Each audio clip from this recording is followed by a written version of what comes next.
For our next panel, this is entitled Greater Western Sydney's Economic Outlook. We have some esteemed panellists once again.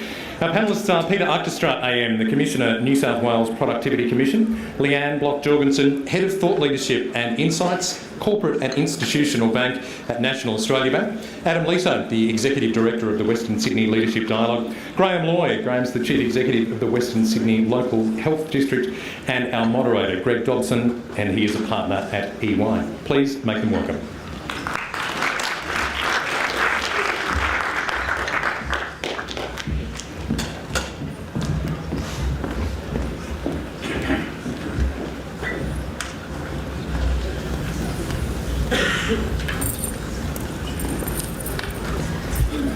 I like that we already have a present. That's quite a nice welcome to the panel. Very good. It's in anticipation of a wonderful panel. Well, good morning, everyone, and thank you for joining us here today. It's my pleasure to moderate a panel focusing on the Greater Western Sydney's economic outlook.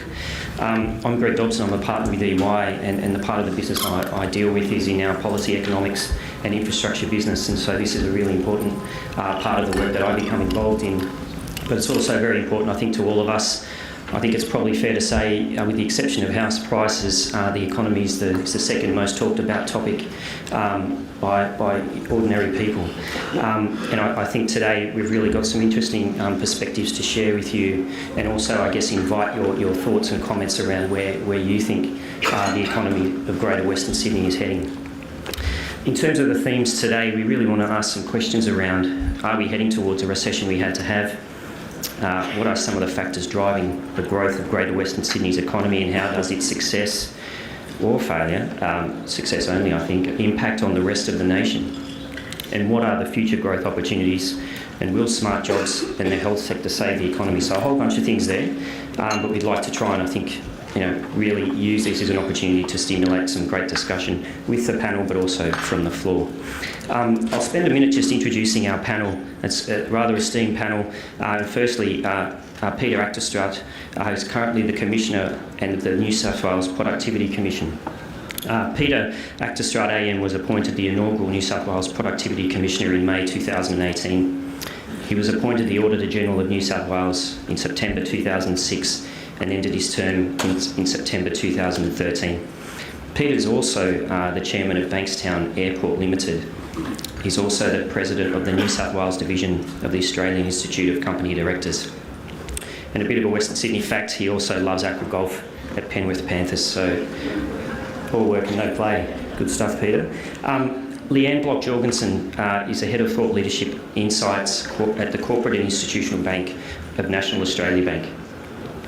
Leanne has more than 25 years in the banking and finance sector, having held a variety of roles within capital debt markets, securitisation, infrastructure and real estate finance in both major domestic and boutique investment banks. Her current role is focusing on building customer strength, success and resilience through insight into some of the big trends and big issues on the horizon. Leanne is also a Western Sydney native, having grown up in Wentworth there, so well done. I think what's also terrific to see is that I'm also a Panania boy, so not too far away from here. And in fact, my first job was at Bankstown Woolies, which is now the IGA, so it's very local. Our third panellist is Graeme. So Graeme is currently Chief Executive of the Western Sydney Local Health District. Over the last 12 years, Graeme has held a number of executive roles, including Chief Executive of North Sydney Local Health District. His great knowledge of both clinical and corporate services includes a strong focus on system performance through healthy relationships. Graeme has also accumulated significant experience in all aspects of leadership, both in public and private sectors, and he takes great pride in being able to deliver highly complex clinical services through high-performing teams. And we'll hope to hear a bit from Graeme about some of the wonderful things that he's doing in leading the local health district in Western Sydney. And finally, Adam Leto is the Executive Director of the Western Sydney Leadership Dialogue. Adam's a former Fairfax media journalist with nearly 20 years of experience. Adam also sits on the board of the Bankstown Poetry Slams Incorporated body, and I think you'd be very proud of the work that we just witnessed just prior to our tea break. He also sits on the board of Click In, and he's a product of Westfield Sports High, another great institution of our West. So what I'd like to do in terms of starting off the session, probably just give a little bit of an overview of some facts around the Western Sydney economy, some projections. It's Australia's third largest economy behind Sydney and Melbourne themselves, contributes roughly 8% of national GDP, and will absorb roughly 30% of New South Wales population growth. Roughly 35% of its residents are born overseas, and its current infrastructure pipeline is in excess of $35 billion fuel. So, really puts into context that this is a big, important region of our national economy, but of course it's really made up of a lot of individuals striving hard to do their very best. One thing I'd probably allude you to today around more from an economics perspective is a little bit later today we should hear from the RBA around what they'll do around interest rates, and I think it's a bit of an interesting observation, interesting time with which to review, consider what the economy is doing. Also today, if you had a chance to see the AFR, Peter has provided an op-ed with a title of Facing Up to the New South Wales Fiscal Cliff, and we'll ask a couple of questions of Peter on that today, but I'd encourage you to have a bit of a read because it provides some really great context for I guess, some of the broader challenges facing New South Wales and perhaps the Australian economy. So let's start with questions, enough from me. Let me just start with a question really. What do you as a panel see as the role of the Western Sydney economy? Where is its growth and where do you see it lagging? And I might start with you, Leanne, with a perspective from the banking space. Yes, of course. So I think Western Sydney is, as you would know, quite an interesting hub and really doesn't look like the rest of Sydney, and sometimes in a positive way and sometimes in a less than positive way. I think that what is particularly interesting about Greater Western Sydney is just the rapid growth in terms of population, but also in terms of the economy, and you've already spoken a little bit about those statistics. I think the big thing that we've seen in Western Sydney over the last probably 5 years is just firstly the intense population growth. So we've seen growth of around 2.25% every year for the last 5 years versus the rest of Sydney, which is significantly lower. And so Greater Western Sydney is really exceeding the kind of the general growth rate around Australia. The other big thing that we have seen, I think, is just around unemployment. And over the last 5 years, and really a testament of, I think, some of the optimism that is still in the economy, is that the unemployment rate has dropped from 7% in Greater Western Sydney, which is actually really high, down to 5%. So it now reflects the rest of the country. However, it is still 2% higher than the rest of New South Wales. So I think there's a bit of a message in there that we need to think about. And just the last thing I would say would just be around the composition about what people actually do for employment.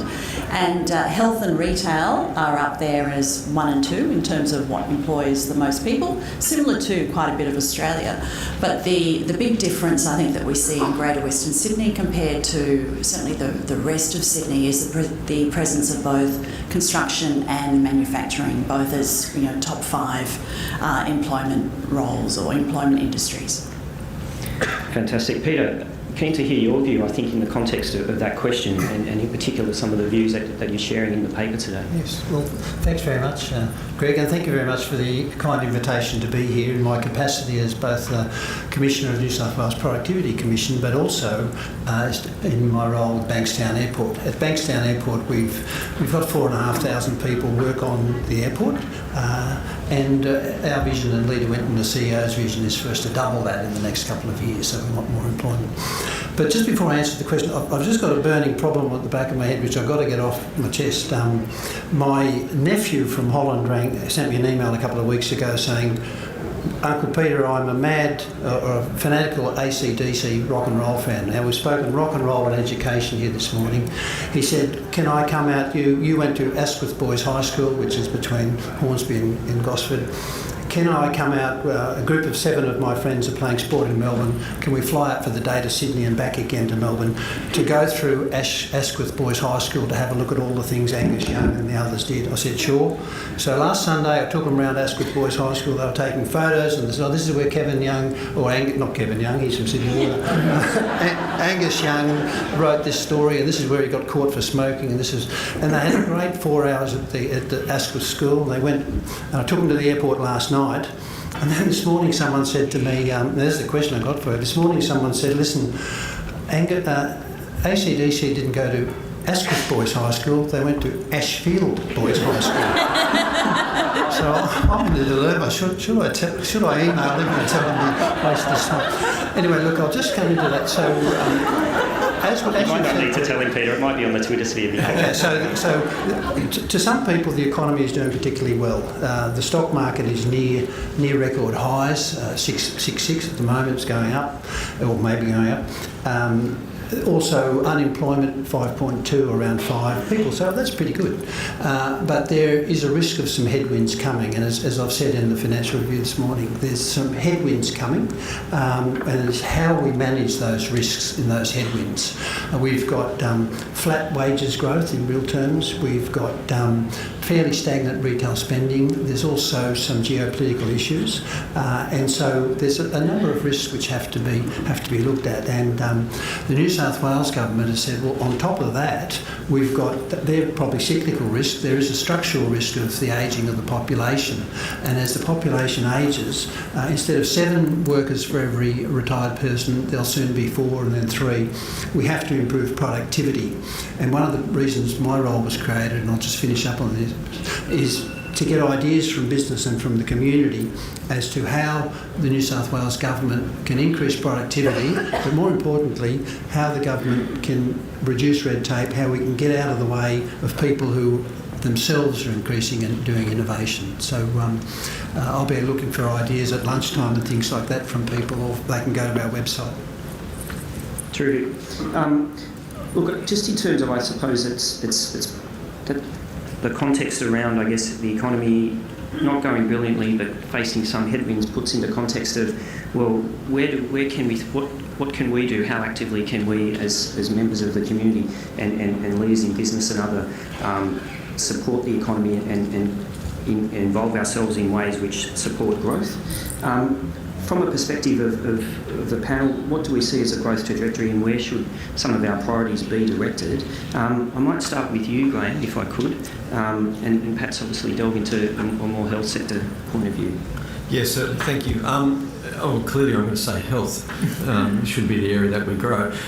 I guess in health we're really lucky that we are growing, and we're growing very strongly for all the right reasons. The services that are being provided to the community are very strong, and the demand continues to increase. So I guess one of the challenges for us is how do we leverage off that growth, and how do we leverage off that strong health sector to the benefit of the greater community and the benefit of a greater, stronger economy.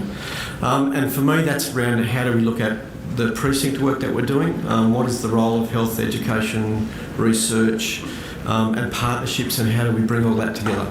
So if you think about what we're doing in Westmead Precinct, there's a significant investment at a state level going into that space. It's incumbent on us to then leverage off that to say how do we build that and how do we grow it, and when the building work goes away, which is very strong at the moment, what are we left with behind that can continue to grow?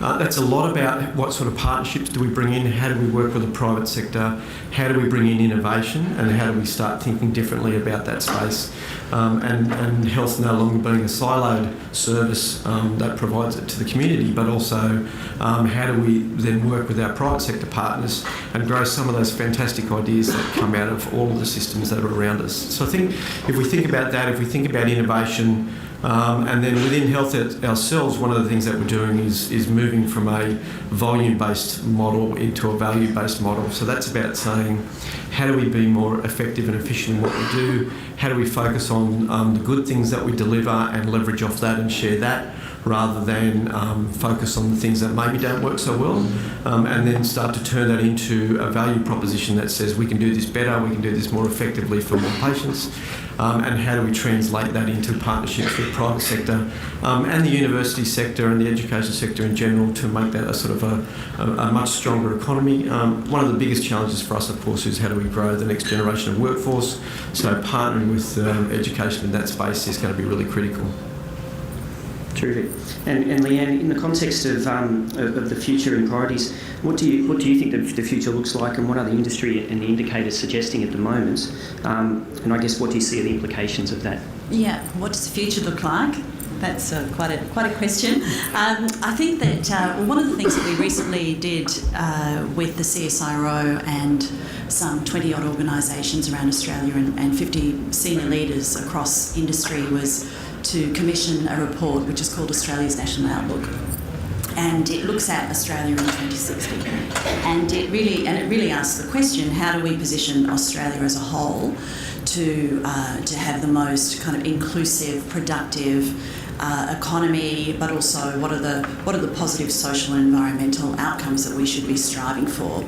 And well, it was Australia-wide, but I think the interesting thing around the report was really that it focused on, what are the really big shifts we need to make, and probably two of the shifts that are, I think, particularly interesting for Western Sydney, and I might just focus on the one around industry, which is the industry shift, because I think that's a really important one for, the future of jobs, and which I think is, the backbone to a successful kind of community, and within that industry shift, it was very much all around, how do we position our economy to be more resilient, to be more diverse, and really how do we move from, to really speaking to some of that, I guess, what are these big things that we need to be worried about in the future?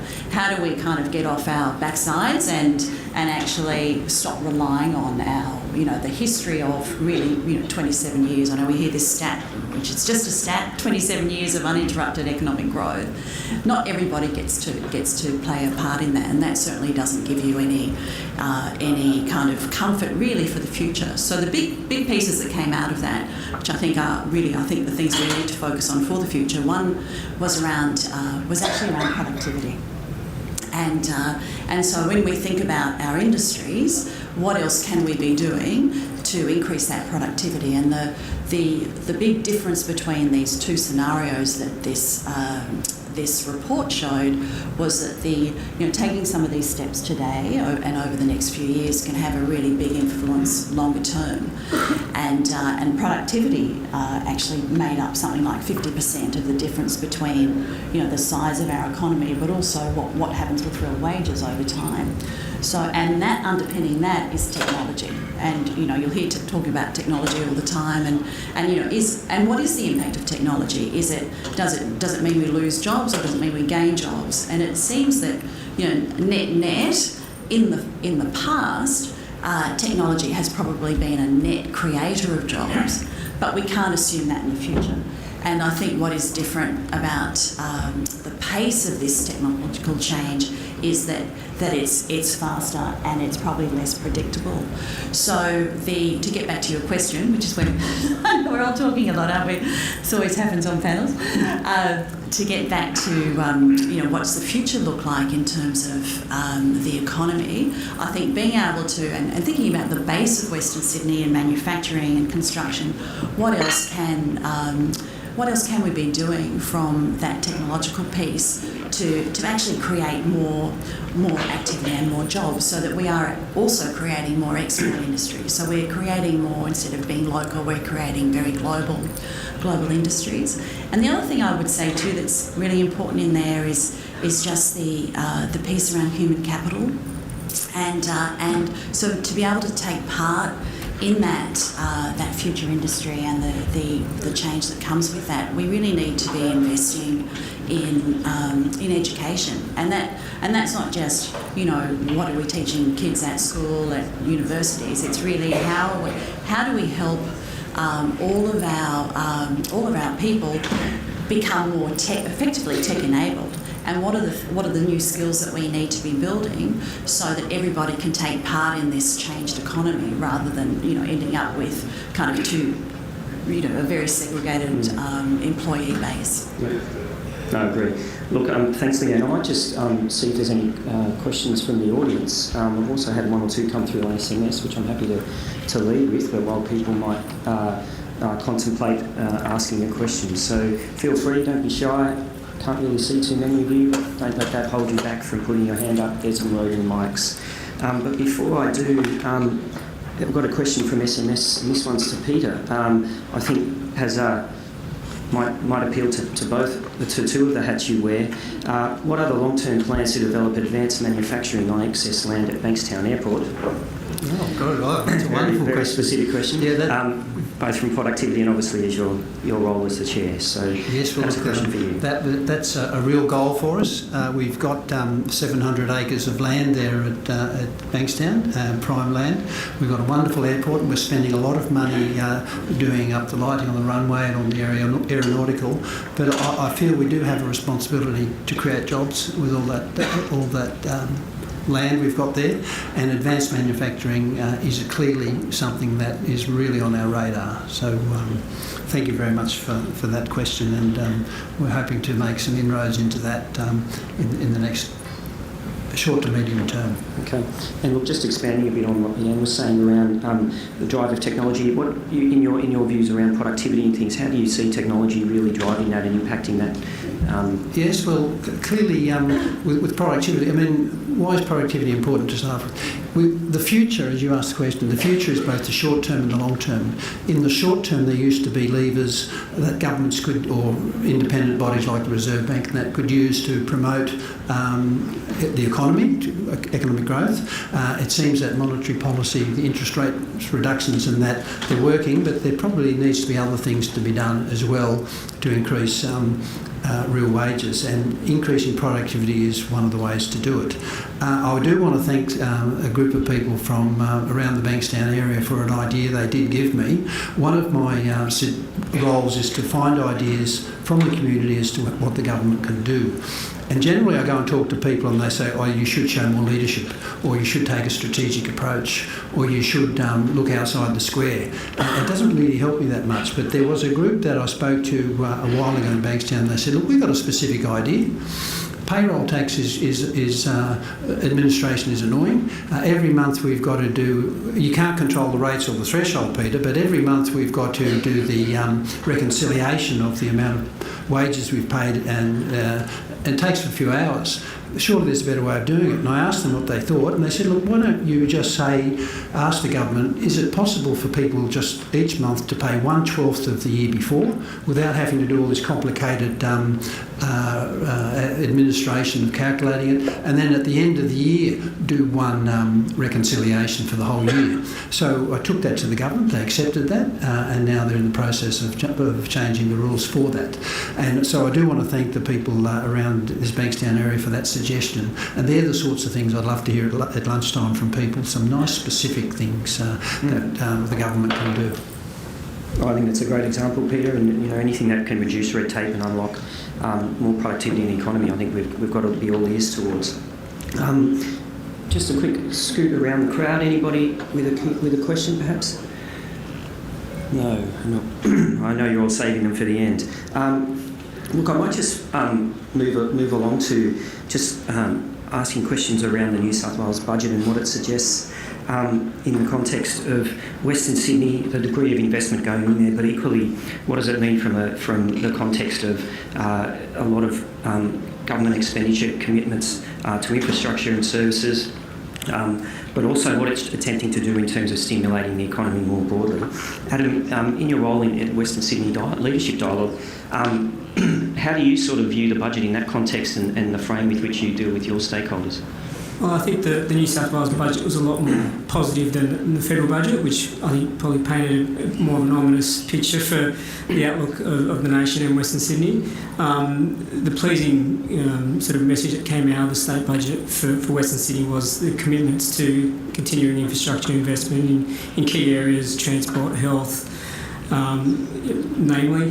But I think one of the things that it's needed to do was to act as that stimulus for the region in light of some of the uncertainty that's happening globally and the sort of, I suppose, more pessimistic look that the private sectors might have at the moment. So I think the New South Wales government's continuing to spending was the key takeaway, which is a good sign for Western Sydney.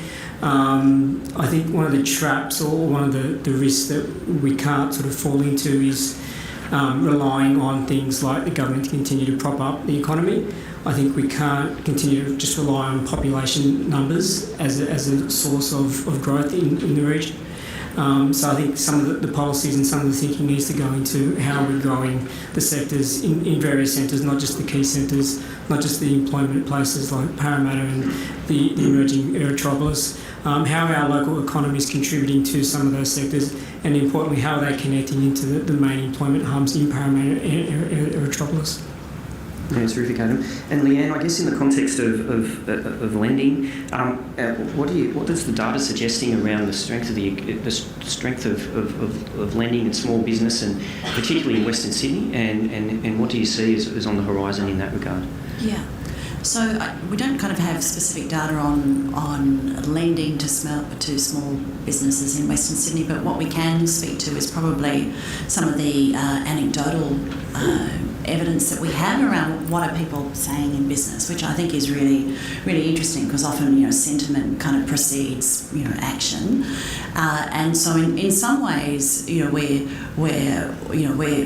hearing the same things that we would hear, from any sector of the economy and any part of Australia, which is there is certainly some kind of concern and maybe even pessimism. I think you've kind of highlighted that, and that's not a local issue, or it's actually a global issue that, and so there is certainly this hesitancy around what does the future hold, and should we be worried about this kind of global economic outlook. So there's that kind of play, which is also reflected in NAB does a business survey every month, which they've been doing for decades, and we're really seeing that reflected across Australia, where people are actually a bit worried about the future.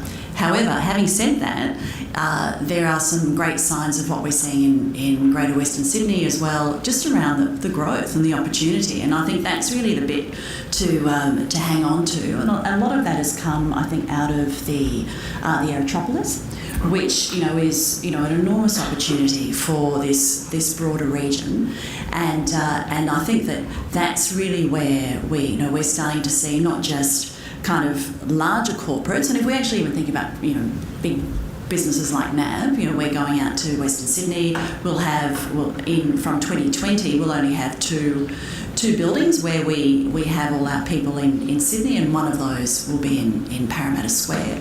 So top end of town are really starting to see that where do we actually want to invest, where do we want to create jobs, where will all the activity be. So you've got that kind of piece which is very much centred in Western Sydney. We're not seeing that in other parts of Sydney, and so we're seeing a lot of the big firms thinking about it like that. But then if we go down the spectrum of the size of business, we're also starting to see people say, well, what are the real benefits that might come out of the Aerotropolis, and there's some 200,000 jobs that may be created over the next probably 10 years.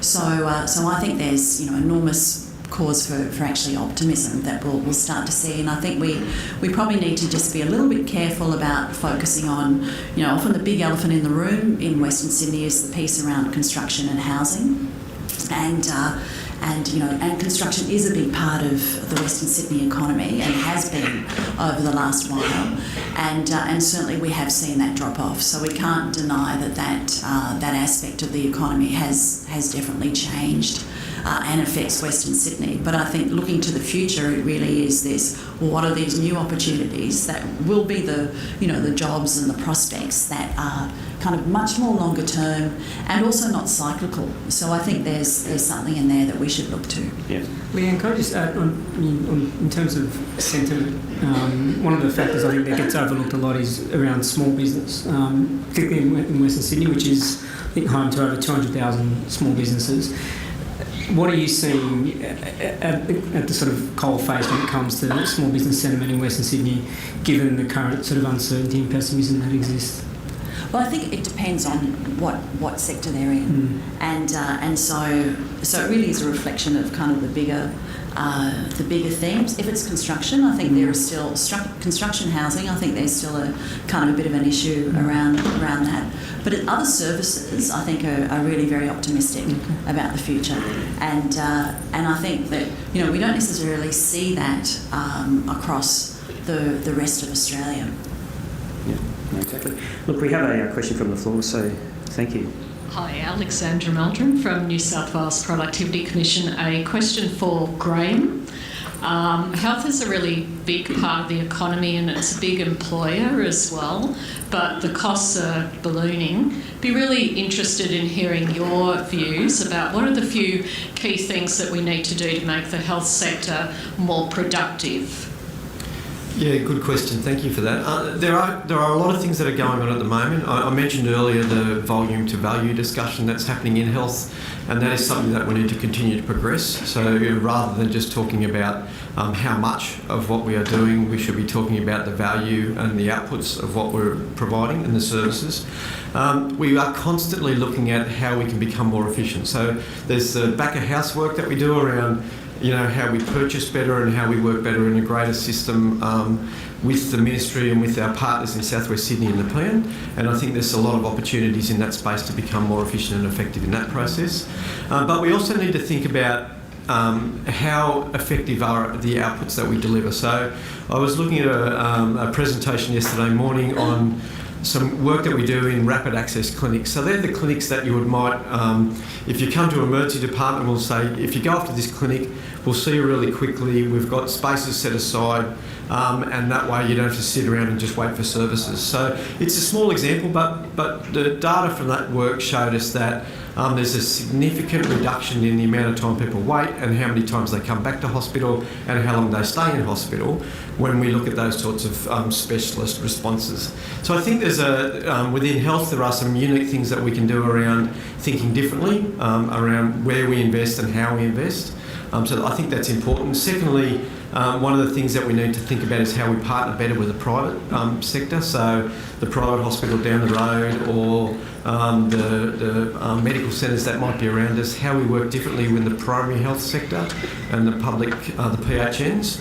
So I think we need to think broader than just what are we doing, what services do we provide, and what is it that the role of public health has. Because there's an amazing level of capability and talent across the whole spectrum, and really we need to figure out how we can tap into that better for everyone. I think that's probably one of the best things that we can think about moving forward. And then the other part of it is, how do we reshape who we are into the future? Rouse Hill's a really good example. We shouldn't just build another hospital exactly the same as every other hospital we've got at the moment. We need to look at what does the technology deliver for us? How can we leverage off that? How can we think about getting closer to people's homes rather than having them come into hospital. So I think there's a lot that we can do in that space, particularly into the longer term around how we can redesign healthcare delivery. Hi, there's a question. Thank you. Hello, Helen O'Loughlin. I'm the Social Commissioner for the Greater Sydney Commission. We just heard, Peter, from you about productivity going into the future with an ageing population and maybe getting down to 1 to 4 workers. And we also know that in Western Sydney we have higher than average youth unemployment rates. And I'm just wondering what you see as a future for addressing youth unemployment given the ageing population that we've got coming around the corner. Absolutely, very, very good question. And when people look at the figures of 5.2 unemployment, everyone says, "Oh, that's not too bad." But you're exactly right, Helen. There are pockets, and even within Western Sydney, some of the areas have youth unemployment less than 10%, others over 20%. So that is a very key issue for us. One of the heartening things about Western Sydney is the growth rate of businesses. Now, government can do a lot of things to create employment. We can create infrastructure, etc. And the question for infrastructure is what infrastructure, where should it be, when should it be, and how much should we pay? But the private sector in Western Sydney are, I think, punching above their weight because the percentage of businesses in New South Wales based in Western Sydney has been increasing considerably. To answer your specific question, what can be done? I think the flavour of this morning reinforces education, and the more highly skilled the people are, then the more chance they have of securing a good job. Hopefully those jobs will be in this area, and that's what we're working towards to do. But I think education and infrastructure are the two levers. Yep. Look, thank you for that question. Look, I'll just turn to one sort of final topic, and that is really about precincts and development as a driver of economic growth. Certainly there's a lot of planning that government has been doing with respect to its 3 cities strategies, and that is really to drive greater collaboration between all parts of government and also the private sector. Graeme, a question for you in the context of what you're doing in the Cumberland region, and then I guess also more broadly how you see health playing a role in Western Sydney more broadly, and then obviously with the Aerotropolis being a very large investment, even further within everything looking to grow the Western Sydney economy. Yeah, thanks for that. Look, there is no doubt that the health precinct model that is evolving everywhere through health is going to be a major attractor for all the services that we provide and the model that we use moving forward. That's not to say that we won't have a comprehensive range of health services across the system, and we need to balance what we provide in the different locations. But I think the real goals for these precincts needs to be that they are much more than just health and education. They need to be anchored in health and education, but they need to be anchored also in research. And we need to think about how we get the value out of that and attract people in from private sector investment, because we need much bigger global communities that sit there. I think the real opportunity in Westmead and Cumberland is about how do we make that a global destination for health, education and research, and I absolutely believe that that's going to be possible. The challenge is how do we do that? Who do we partner with and who do we bring in to make that an attractive destination to everybody? And there is no doubt to me with what is there from the partners that are currently there, that is, we've got the good launching pad for it. We now need to think about how do we bring in some of the other players, the Microsofts of the world, how do we link technology with healthcare, and start to invest in how do we research and develop and commercialise and look at those opportunities that are existing in the system. So I think if we think of it from that perspective, our core business of providing good healthcare across the community will always be there and will always be a focus. But how do we grow that into an industry where it reaches out to a much broader perspective and to a much more global community, I think is one of the other parts. If you marry in manufacturing, precision medicine, and think about the proximity of the Aerotropolis, and that gives us the access to a global destination, I think we really have all the right pieces in the greater Western Sydney to actually achieve that. I think that's terrific, and really it really requires commitments both on the government side and also on the private sector side to work together and collaborate. Look, one final question we just come through on SMS before we wrap up, and it's a question to Adam. It's somewhat controversial, which is maybe a good way to finish, but it says, is Western Sydney an infrastructure and property Ponzi scheme, and how will it cope with a development downturn? Somewhat pessimistic question. Perhaps Yeah, but we might be able to finish on it. it's a fair point. I think there's, it's a point that Leanne mentioned earlier, that there's a fair level of dependency on the construction boom in Western Sydney. I don't know if the world will end if there's a downturn in construction and building. I think we've survived. Western Sydney survived downturns in the past, and it will if it happens again. But I think I mentioned it earlier. I think it's one point that I want to make again is that Western Sydney can't continue to just survive solely on its population, its numbers. I think Greg Whitby made a point earlier that it's one thing to have the population, but the important thing is that they're equipped. So I think the focus needs to be on education, as Peter mentioned, as Greg mentioned. We need to have these guys with the skills, the education and the knowledge to be able to have the next generation of jobs. We need to collaborate better, like we're seeing at Westmead.